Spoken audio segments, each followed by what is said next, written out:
ขึ้นลิฟต์บนเรือหลวงจากอีนารุเบศค่ะ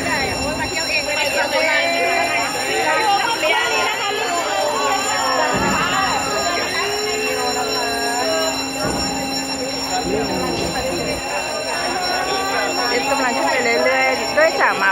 ด้วยจำนวนคนจำนวนเยอะนะคะเขาก็เลยพาขึ้นลิฟต์เลยค่ะไม่ต้องขึ้นบันไดทำไมเครื่องบินถ้าเกิดลานนี้มีเราใช้รถเก่าเครื่องบินเนี่ยถ้าเปลี่ยนอะไรปุ๊บเนี่ยเราถึงบริเวณลานจอดด้านบนแล้วนะคะลานจอดฮอด้านบนจะพึ่งนะเพราะว่ารอได้ลงก่อนตอนนั้นไม่มีงบมาซื้อแต่กันแทนมาใช้ในเสียงดีไว้ถ่ายใหม่ก็ครับรอเอาแป๊บหนึ่งนะคะให้ทีมงานลง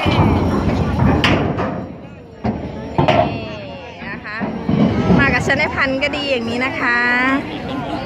เป็นกดอัดไม่ครบอ่ะเมื่อกี้มือโดนครับไต่ตรงไหนนะครับเดี๋ยวถ้า